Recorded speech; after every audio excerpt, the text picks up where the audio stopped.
Aspect ratios. The number one thing I wish I knew before I started making a mobile game is the importance of aspect ratios. Obviously, I know and you know that phones are all different sizes. You're never going to know what size phone someone has until they download your game. So you have to think about how your UI is going to look on all these different phone sizes. And guess what? If you're an indie dev, you probably only have one phone. So when you start deploying your game to that device, guess what?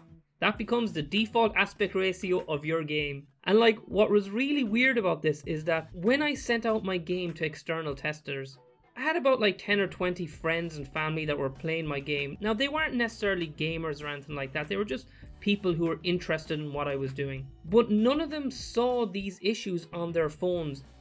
Now, it wasn't until I expanded my testing pool that one of the testers came to me and brought this to my attention with a screenshot of the UI looking squashed. I mean, look, this makes the game unplayable at certain levels. So the point I want to make here is that with my lack of knowledge about aspect ratios, I could have shipped my game and not encountered this issue if my testing pool was small. So get familiar with aspect ratios. Now, in my experience, you have two choices with how you want to solve this. The first one is be really rich and buy every type of phone imaginable and test your game on all of them. Good luck with that. How I approach this problem is, on startup, I measure the size of the screen of the device and I make some coding decisions about where I'm placing UI elements on their screen. It's a horrible solution to a horrible problem. If you have a better idea, I'd like to know. Let's talk about money. You're going to make money through advertising. I don't think anyone is paying money for your first game. So here's something I've learned about putting ads in your game.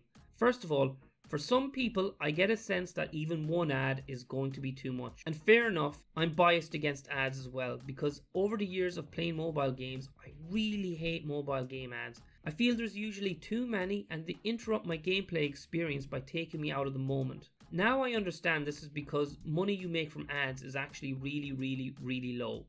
You might make $1 for 1,000 ads in a certain region. So what a lot of companies do is they make lots of games that are just there to serve ads. And don't get me wrong, of course I want to make money from my game. I mean, the game cost me €4,000 to make. I would love to at least get some of that back. But I kind of want people to enjoy the atmosphere of my game more. And I understand if someone's cynical about hearing this, but I didn't make this game with the sole objective to make money. I really wanted to create a nice piece of art. But obviously I'm trying to balance the financial repercussions of that.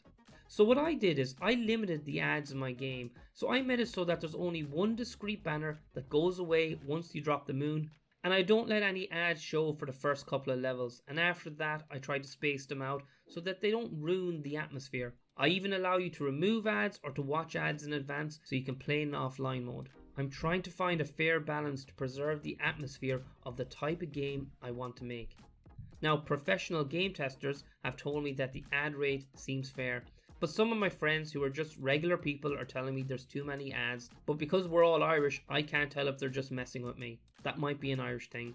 But I do get a sense that for some people, even one ad might be too much. Now, since you're probably more knowledgeable than the casual gamer, and if you're interested in my design decisions, can you let me know if you feel there's a fair amount of ads for the experience you've had? And if you want to know how much money I've made from ads so far, 0. Now, the next problem is kind of related to this, but it's a bit more of a broader topic. It's phone types. Again, people have different phones who are going to download your game, and the two main flavors we have here are iOS and Android. That means for your game, you have to decide if you want to support Apple and Android. And that means two different builds, it means two different set of testers, and it means dealing with the headache of two different places to deploy your game. There's also some unexpected costs you should be aware of. One of these platforms is cheaper to build on than the other, and it's not Apple. But for me, I found deploying to Apple was a lot harder than deploying to Android. Now, I have a PC and an Android. I'm not a Mac user, so when I decided I wanted to deploy on iOS, I had to buy a Mac, which a second-hand one. It was a 2017 MacBook, and it cost me like 500 quid. That was the cheapest Mac I could buy. It could barely fit Unity and a copy of my game on its hard drive. Now look, I might be biased because I came at this as a PC user and an Android user, but I think if I was a Mac user and I had to buy a cheap Android and a cheap PC to do this, it would have been less expensive. Also, when you're deploying to iOS, you have to pay €100 for the dev subscription. That's a yearly cost. You have to pay that every. But my main gripe with creating a mobile game has been the actual search and discovery of my game.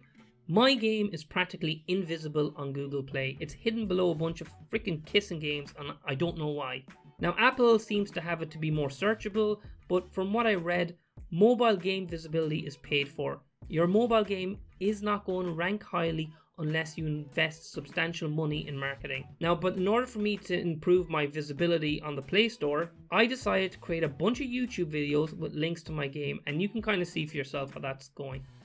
Another topic is player types, the types of people that play your game, and casual mobile players are something you have to be aware of. The mistake I made here was that I made the game I wanted without thinking of a target audience, and now I have to find an audience for my game rather than making a game for an audience. I am definitely the first indie dev to have ever done this, but now, after all that time and having scratched that creative itch, if I had to make another game again, I'd probably do the same thing again, to be honest.